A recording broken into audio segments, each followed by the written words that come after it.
Take a moment to think about the following scenario. You're in a room that is new to you, let us say a living room. As you look around, you take in information about the room, the size, the shape, the furniture, lighting, and anything else that goes along with the living room. Got that picture or image in your mind? Good. Now I want you to picture yourself being blindfolded and being walked into a different living room. This time the person that is with you will only take off your blindfold for very short periods of time, maybe only a second or two. This person will also position your face in a specific direction, so you will only be facing a portion of the room once the blindfold is taken off. And again, your glimpse of the room will be short and at the direction of the person managing the blindfold.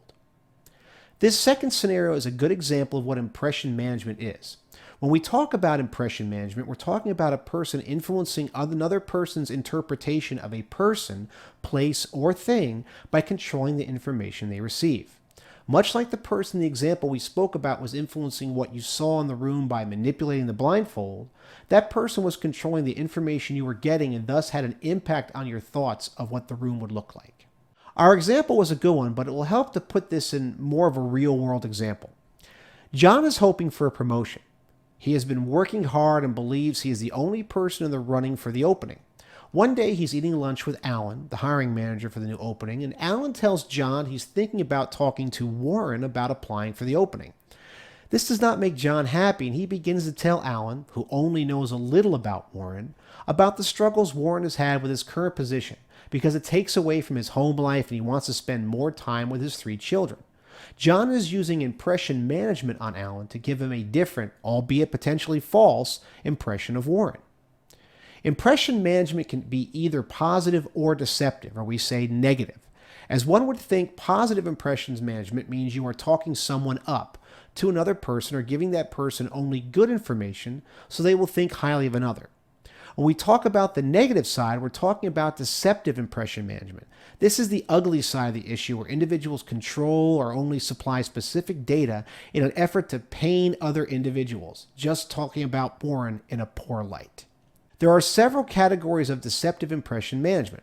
First, we have the sycophant. This is a person who does not provide honest feedback to their supervisor.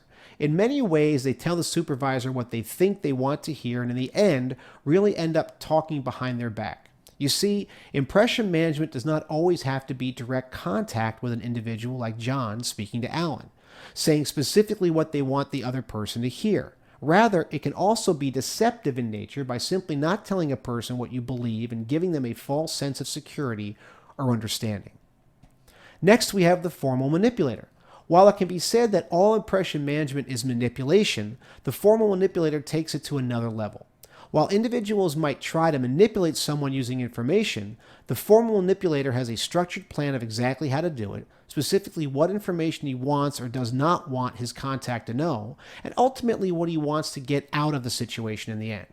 Basically, the manipulator has a structured plan on a specific end goal in mind that usually results in them obtaining satisfaction in the form of money, promotions, or positions in the company.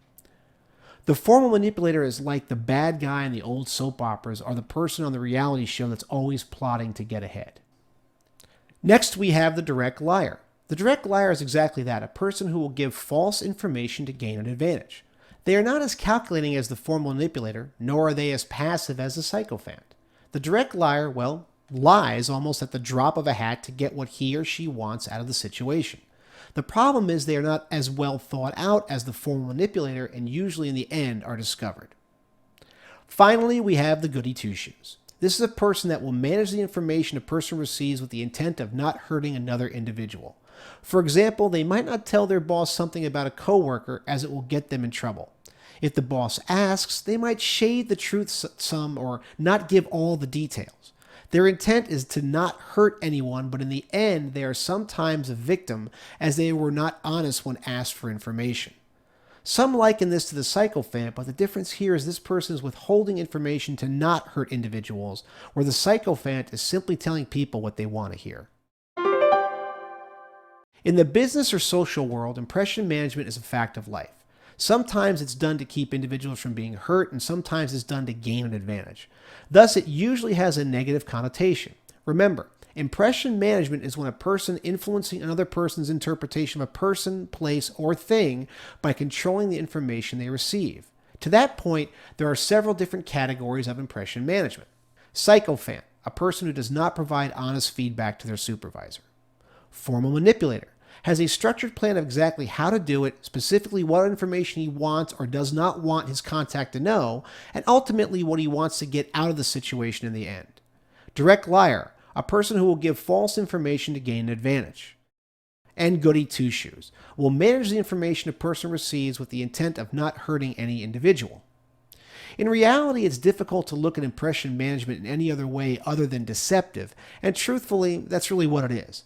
You are manipulating a situation, conversation, or information with a specific goal in mind that serves you. That, in and of itself, is something that most people would find offensive once discovered.